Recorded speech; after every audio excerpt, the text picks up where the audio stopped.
shout out kung ikaw nanonood at may nararamdamang ganito. Kanang bahagi ng ribs, pinakailalim ng ribs kabayan ito.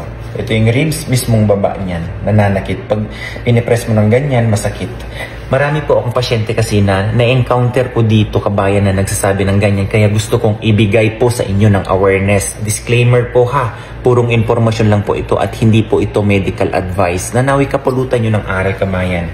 Yung mga pasyente, sila po mismong nagdadala ng mga specimen nila dito sa lab. Ang sinasabi, sir, gawin mo naman ng maayos ang aking mga analysis. Bakit? Tinatanong ko yan.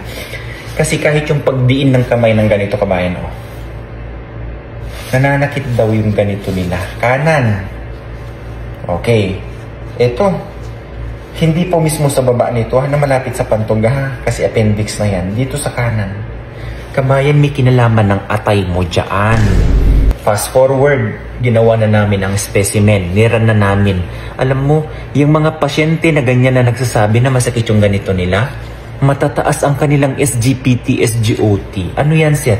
Liver enzymes, kabayan. Pertaining sa atay. Minsan, 2 folds, 3 folds, ganyan.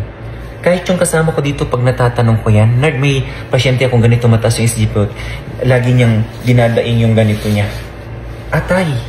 Shout out po sa lahat ng meron dyan na mga maintenance. Iniinom na gamot, regardless kung ano man yung kabayan, ha? Kung yan araw-araw nyong iniinom, pag sinabihan kayo ng doktor nyo, kung kailan yung next na check-up nyo, kailangan nyong pumunta dyan. Bakit? May purpose po yan.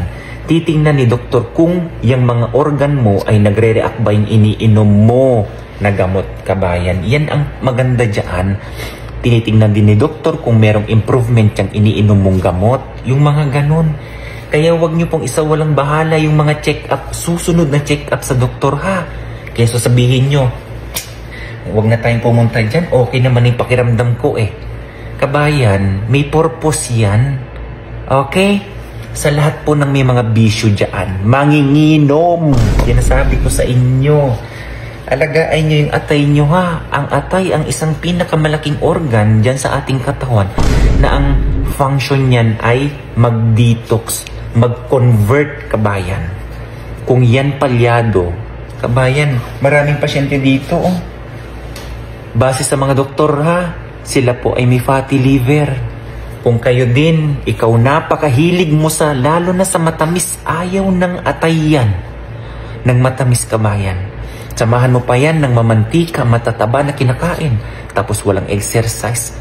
Lagi kang nakasedentary, nakaupo, wala kang masyadong galaw at hindi ka nagpapapawis. Magrereklamo talaga ang nagko-convert ng mga chemical sa ating katawan kabayan. Tandaan nyo ang atay, sila ang una na pupuntahan ng kahit anong chemical na ini-intake natin para ma-convert yan kabayan. Alak.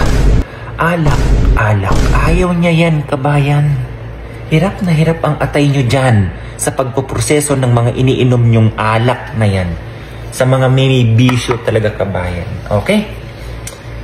Alagaan nyo po yung kalusugan nyo ha. Nako, isang organ na palyado dyan. Lahat na yan. Pupugak-pugak na yung katawan mo dyan kabayan. Sa totoo lang. Napaka-importante ng mga organ na yan kabayan ha. Atay, puso, lungs, kidney. Hindi po kagaya niya ng piyesa ng sasakyan kabayan ha. Na kahit napakamahal ng piyesa ng sasakyan, kaya mong palitan ng original. Pero yung mga organ mo, wala kang mahahanap ng kagaya ng nasa iyo. Okay? Kaya alagaan mo yan ha, sinasabi ko sa inyo. Okay? Bye-bye.